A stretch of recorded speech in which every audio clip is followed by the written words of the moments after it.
guys, welcome back to the channel. We are at SEMA and today we are featuring probably one of the wildest cars here at the show, if not on the channel. It's a 1970 Chevelle named Doughboy, built by Blazin Rodz.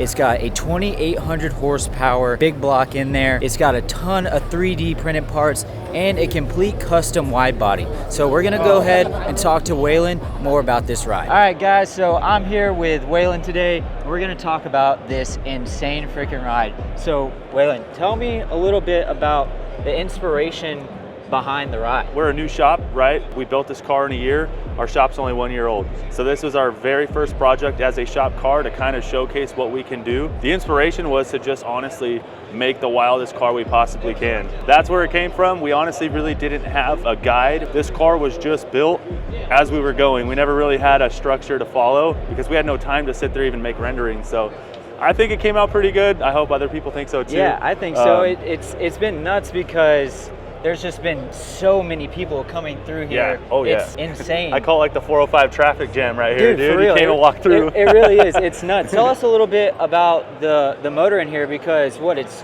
2,800 horsepower, right? It's pretty insane. Yeah. I'm glad that you guys didn't do like the typical LS. Oh yeah. Which is awesome because even being here at the show, you see a lot of LS swaps, all that stuff. So I'm glad that you kind of went a different route. Tell us a little bit about that there. Yeah, so it's a 540 twin turbo big block Chevy. It's a Brodix block, Brodix heads. It's a beast of a power plant. It's got twin 83, 85 Precision NextGen turbos on it. 2,800 horsepower. It's not gonna have to make that its whole life, right? It's a turbo car, dude. We could neuter it down 800 horsepower, right? Of course. So we're doing that just to make that number, and we're gonna probably bring it down to 1,200 and actually drive it there, you know? Yeah, also, it kind of sounds cool when you're like, it makes 2,800 horsepower. It really captures the attention, you know what I mean? Exactly. So, and that's the whole goal. You know, I've already heard some people be like, 2,800 horsepower, that's unusable. Well, it's not like a blower car, dude. We could just bring the boost down while turning a knob, you know? So exactly. We did a big block just because, like you were saying, you know, LSs, like, don't get us wrong, we have LSs and everything. They're badass, but we want to be different. And the engine bay on these cars is massive, so an LS would look like a little Minnie Mouse in there. So let's put a big block in it, you know? And me and Spencer actually come from like the pro mod world, so that's what we know is big block Chevys with 10 turbos. We call it like the Super Bowl of horsepower. You know, it's like the end all be all, dude. You know, other than a Hemi, right? Yeah, exactly. We're like, let's just do it. And what I thought was super sick, because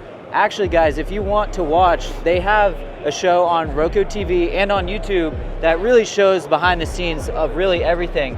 And when I was watching it, the whole front end is completely 3D printed, and it's also wrapped in it's wet overlaid, so just look at like the 3D print as kind of like the core. We didn't have time to sit there and make molds and make a true carbon fiber part. It is a true carbon fiber part. It's not as light as a true carbon part, but yeah, it's wet overlaid because it is a resin print and it's a little bit brittle for something like this, so we got the strength through that. But yeah, this whole car is designed in CAD, even down to the wide body. But yeah, the whole front end, whole front bumper situation with the whole diffuser and all that is all 3D printed. The inner fenders are 3D printed. The only thing that's not, and a lot of people probably think it is, the wide body on the car is still a sheet metal wide body. We had our buddy Justin and Rob Green over in Ojai, California. I'm good friends, I've known him for a long time, and he was like, I'm down to take this project on. Keep in mind, we had a year. He was like, it's gonna be tight, all we can do is try. I mean, he nailed it. So we actually used Bondo and foam to like sculpt the body, right, and block that out. 3D scanned it, surfaced it, made bucks off of that. So Justin was actually building the wide body on the car before he ever even saw the car. And then they all just married together. So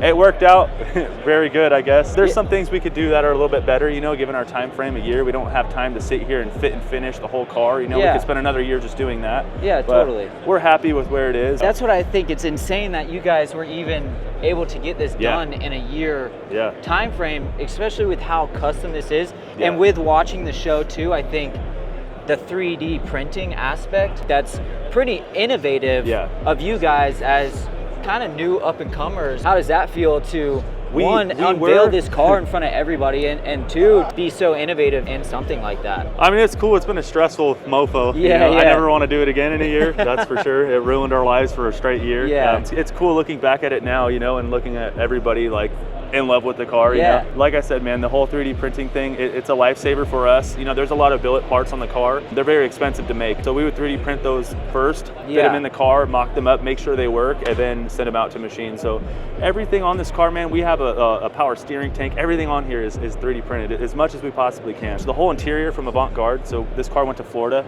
We're originally from Orange County. So it had to make a trek all the way across the country to Florida. The whole interior is 3D printed, every piece of it, the whole dash, the door panels, everything. Avant-garde, if you ever get a chance to go down there or something, talk to them. I'm from Florida, so you are? I live in Orlando. Okay, so, they're not right too far, And then what about the wheels that you have? Because those are pretty wicked. So those are custom wheels from Robert at Compression Wheels. We wanted the car to have a pretty gnarly stance. It's kind of why we did the whole wide body the way we did it. Yeah, definitely. So the wheels have to match, you know. Geometry-wise, it's not like the idealist thing, you know, but kind of like just a show wheel right now. You know, it's functional, it works, everything's fine, but you know, it can be better. So we already have like a whole other suspension setup ready for the front. It's just extending the arms and putting a different wheel on it. Yeah, because I was gonna ask, because this thing is pretty low. I would be afraid. So with the carbon there. The car is on JRI hydraulic coilovers. Right, so it just has a hydraulic puck in there essentially that moves up. The whole front splitter will be 4 inches off the ground, so you can clear driveways and stuff. It's still risky, don't get me wrong, you know, but it's kind of the thing you have to do when you have a gnarly splitter like that. You know, you can't have this thing 6 inches off the ground, it just looks ridiculous. So.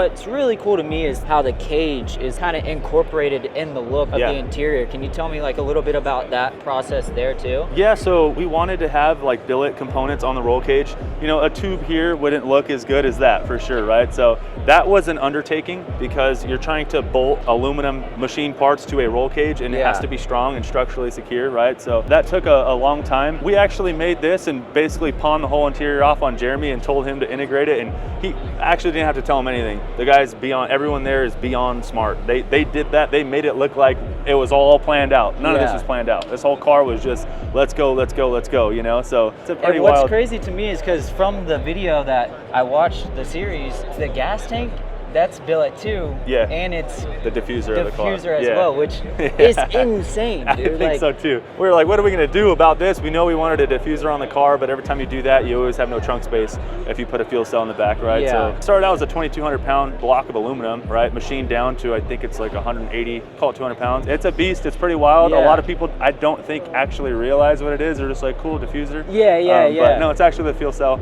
And that's what I think is cool too. Like, guys, literally, if you have the time, check out the show because there's a lot of cool details and a big, huge process. And I feel like sometimes even the show doesn't really show how much work is really going into something this custom. What's crazy to me is that you really did kind of build this car on the computer first, almost like a video game. Literally, this car reminds me of a video game car, dude. So it's pretty wild. It's funny you say that, dude. I mean, I call like 3D design and stuff like fabricator cheat codes. Because you get to do some wild shit, man, and really fast. You make a little mistake on the computer, you can just easily fix it, right? In real life, you're over here like, bro, I gotta weld on that to add material, right? Exactly. You can get away with a lot of things. It's funny you say that though. It does feel like a video game when you're like drawing it all out, you know? It gets fun and also it's very stressful, but there's still a lot of work when it comes to doing it in a computer and transferring that to real life. You could get very carried away with drawing stuff and it's not even able to be machined, you know? So you have to take that into consideration. What is something that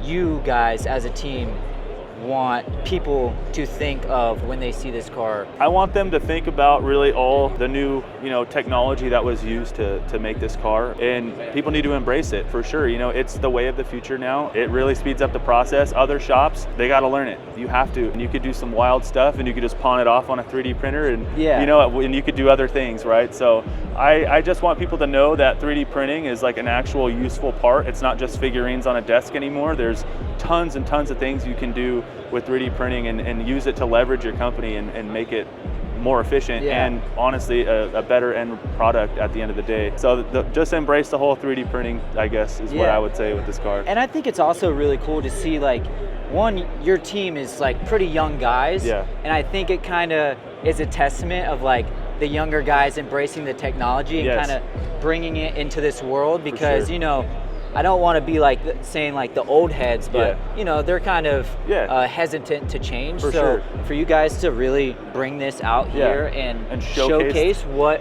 technology can do, and this is maybe just even scratching the surface. 100%. Because it's endless what can be done. You know? Oh, totally, dude. Totally.